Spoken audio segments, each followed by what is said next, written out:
Hi viewers, welcome to our channel. ప్రస్తుతం మనతో పాటు సీనియర్ జర్నలిస్ట్ దాము బాలస్తాన వారితో మాట్లాడదాం.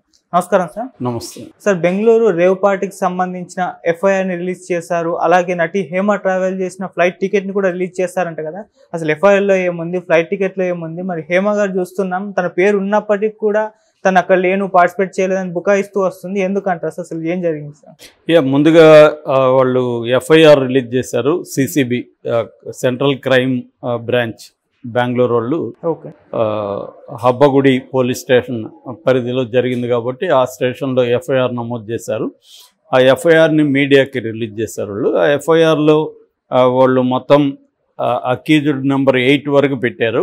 సో A1 వాసు, మనం నిన్న ఆయన స్టోరీ కూడా చెప్పుకున్నాం. వాళ్ళ మదరు విజయవాడలో ఇడ్లీలు అమ్ముకుంటుండేది.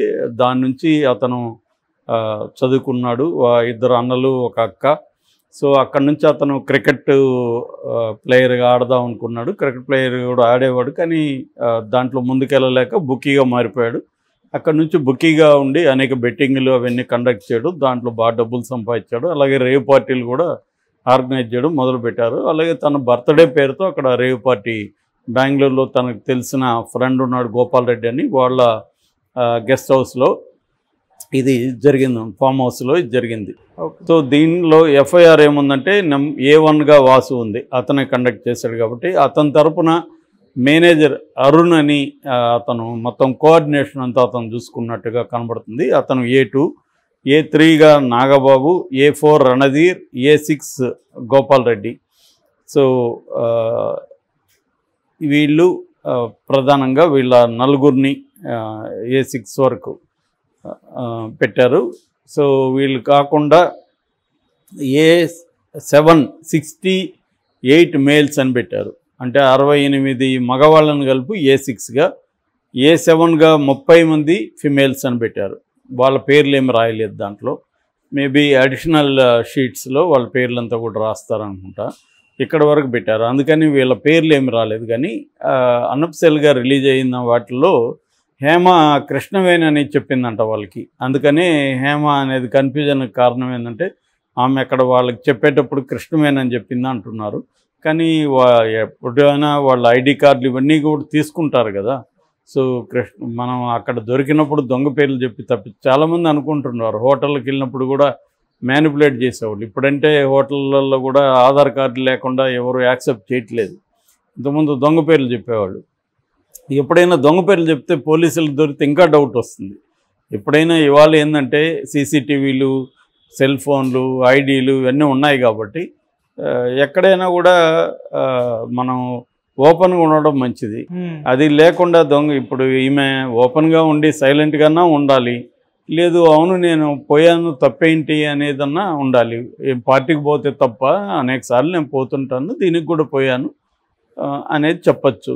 ఇప్పుడు డ్రగ్స్ తీసుకోవడం కూడా అదేదో హంతకుల్లాగా సమాజం చూడాల్సిన అవసరం లేదు. డ్రగ్స్ తీసుకోవడం కూడా ఒక వ్యసనం. వాళ్ళకి హెల్ప్ చేయాలి, యాక్చువల్గా వాళ్ళకి కౌన్సిలింగ్లు ఇవ్వాలి. ఇప్పుడు అందరూ మందు కొట్టే వాళ్ళందరూ నేరస్తులు కాదు కదా, అలాగే డ్రగ్స్ కూడా అంతే. సో కాకపోతే ఏంటంటే మందు అనేది లీగల్, డ్రగ్స్ ఇల్లీగల్ కాబట్టి ఆ మేరకి చట్టం వాళ్ళని పనిష్ చేయాలనుకుంటుంది. చట్టంలో కూడా నేను నిన్న కూడా చెప్పాను, చట్టం కూడా డ్రగ్స్ అమ్మే వాళ్ళ మీద రెగరస్గా ఉంటుంది తప్ప తీసుకునే వాళ్ళ మీద విక్టిమ్స్గా కూడా వాళ్ళని కన్సిడర్ చేసి వాళ్ళకి కౌన్సిలింగ్, రిహాబిలిటేషన్ చేయాలనేది కూడా చట్టం చెప్తుంది. కాబట్టి ఈ తేడాని అర్థం చేసుకోకుండా చాలామంది ఏంటంటే హేమ ఏదో ఘోరము నేరము చేసేసింది ఇలాగ మాట్లాడుతున్నారు. యాక్చువల్గా ఏంటంటే మనకి ఆంధ్రప్రదేశ్లో ఉన్న ప్రాబ్లం ప్రతిదీ పొలిటికల్గా అయిపోతుంది. ఏ ఇష్యూ అయినా పర్సనల్ అనేది లేదు, అక్కడ ఏదైనా పొలిటికల్ అయిపోతుంది. ఈ హేమ జగన్కి సపోర్ట్ చేసింది కాబట్టి తెలుగుదేశం వాళ్ళు హేమ మీద పడ్డారు. లేకపోతే ఆంధ్రజ్యోతికి హేమ ఫ్లైట్ టికెట్తో ఏం సంబంధం? ఆమె ఫ్లైట్ టికెట్ పెట్టుకొని ఆమె నిరూపిస్తే ఆంధ్రజ్యోతికి ఏమొస్తుంది? ఆల్రెడీ ఆమె వెళ్ళిందనేది అందరికీ తెలుసు. ఇప్పుడు అది కూడా వదలకుండా ఆంధ్రజ్యోతి ఫ్లైట్ టికెట్ పట్టుకొని పలాని ఫ్లైట్లు వెళ్ళింది, పలాని సీట్ నెంబరు చూసారా, రెడ్ హ్యాండెడ్గా మేము పట్టుకున్నాము అని ఫ్లైట్ నెంబర్ కూడా పెట్టారు వాళ్ళు. ఇండిగోలో వెళ్ళిందంట, 6E6305 ఫ్లైట్ నెంబరు. ఆమె seat number 27A, window seat, Hema Kolla ఆమె పేరు. సో శనివారం మధ్యాహ్నం 1:55 ఫ్లైట్ బయలుదేరింది. 3:15 బెంగళూరు చేరుకుంది.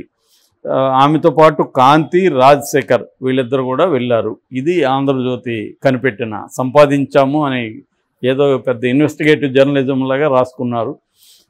అంటే విషయం ఏంటంటే ఈమె వైసీపీతో ఉంది కాబట్టి ఈమె వివరాలు. అట్లాగే సాక్షి ఏం చేసింది, ఈ డ్రగ్ పెడ్లర్స్ ఎవరైతే ఉన్నారో వీళ్ళు వాళ్ళ పేర్ల పక్కన నాయుడు అవి ఉన్నాయి, చిత్తూరు వాళ్ళు. దాంతో వాళ్ళు తెలుగుదేశంలో ఫోటోలు కూడా ఉన్నాయి. చంద్రబాబుతో కూడా ఒక అతను ఫోటో దిగాడు. సో దాన్ని కనిపెట్టి వాళ్ళు బయటికి తీసుకొచ్చి చూసారా డ్రగ్ పెడ్లర్స్ అంతా తెలుగుదేశం వాళ్ళే అని వాళ్ళు.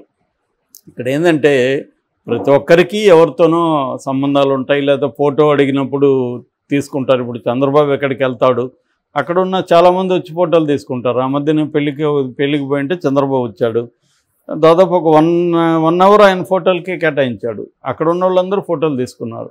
వాళ్ళల్లో క్రిమినల్స్ ఎవరు ఉంటారో, హంతకులు ఎవరు ఉంటారో, డ్రగ్ బ్యాచ్ ఎవరు ఉంటారో ఆయనకేం తెలుస్తుంది. సో ఇలాగా దీన్నంతా సాక్షి ఇలాగ ప్రతి దాన్ని ఏ విషయాన్ని ఈ 2 బ్యాచ్లు వదలరు, ఇటు వైసీపీ ఇటు టీడీపీ ఇద్దరికిద్దరే. సో వాళ్ళు దీన్ని లేపడం, వీళ్ళు లేపడం, మళ్ళీ ఏమో మేము దమ్మున్న జర్నలిజం అని వీళ్ళు చెప్పుకోవడం, వాళ్ళు ఇంకేదో చెప్పుకోవడం, ఇది జరుగుతుంది తప్ప. అలాగే హేమను కూడా ఇప్పుడు అమ్మాయి వెళ్ళింది, పార్టిసిపేట్ చేసింది, డ్రగ్స్ కూడా తీసుకుందని పాజిటివ్ రిపోర్ట్ వచ్చింది. అమ్మాయి చేసిన తప్పేందంటే నేను దొరకలేదు, నేను వేరే హైదరాబాద్లో ఉన్నానని అనవసరమైన పిచ్చి ఇది పెట్టింది. దానివల్ల అందరికి కూడా ఇది ఆమె దొరికేసింది అని ఏదో చాలా గ్రేట్ లాగా మనం ఆమెను పట్టుకునేసాము అన్న ఇది చూపిస్తున్నారు తప్ప దీంట్లో బోల్డ్ మంది ఉన్నారుగా, ఆమె ఒకటే కాదు కదా. మొత్తం 86 మందికి పాజిటివ్ వచ్చింది, 86 మంది ఉన్నారు. సో అషీరాయ్ అనే ఇంకొక ఆర్టిస్ట్ కూడా ఉంది, కన్నడ ఆర్టిస్ట్. ఆమె తెలుగులో కూడా చేసినట్టుంది చిన్న క్యారెక్టర్లు. సో మామూలుగా ఏంటంటే రకరకాల పద్ధతులు వెళ్తారు, రకరకాల వాటికి పార్టీలకి వెళ్ళడం అనేది వాళ్ళ కామన్. సో దాన్ని ఇల్లీగల్గా ఏమన్నా ఉన్నప్పుడు law will take its own course, దాని మీద తీసుకుంటారు. మ్యాక్సిమం వీళ్ళకి ఎవరికి కూడా శిక్షలు పడవు. ఈ పైన చెప్పిన A6 వరకు మాత్రమే శిక్షలు పడే అవకాశం ఉంది. అది కూడా కోర్టులో ఇవన్నీ నడిచి ఏదైనా వాళ్ళ మీద కేసులు అయితే ఫ్రేమ్ అవుతాయి. వీళ్ళ మీద కేసులు ఫ్రేమ్ చేస్తారా లేదా అనేది చూడాలి. ఎఫ్ఐఆర్లు అయితే సపరేట్గా పేర్లు లేవు, మరి ఎఫ్ఐఆర్లో ఉన్నాక కోర్టుకి అయితే పెట్టాలి. సో కోర్టుకి ప్రొడ్యూస్ చేస్తారా, వీళ్ళందరినీ ప్రొడ్యూస్ చేసినప్పుడు కోర్టు జనరల్గా సెల్ఫ్ బెయిల్ ఇచ్చేస్తుందా, లేకపోతే వీళ్ళని కూడా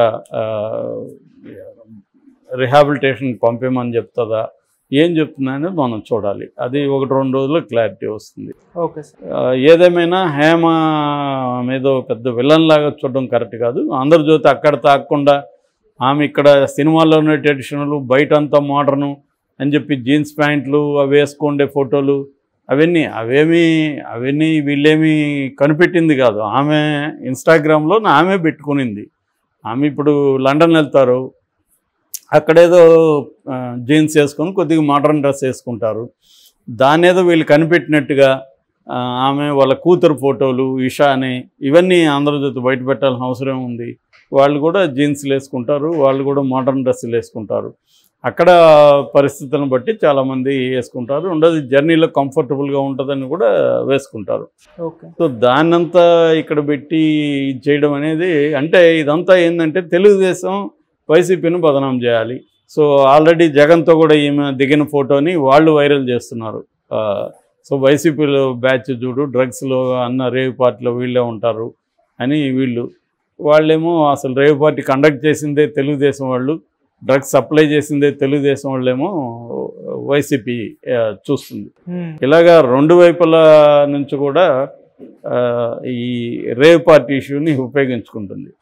అంటే మనకి ఆంధ్రప్రదేశ్లో ఏంటంటే ఏది జరిగినా 2 పార్టీలు తమకు అనుకూలంగా దాన్ని వాడుకోవడానికి ట్రై చేస్తాయి. అవును sir. Okay, thank you so much.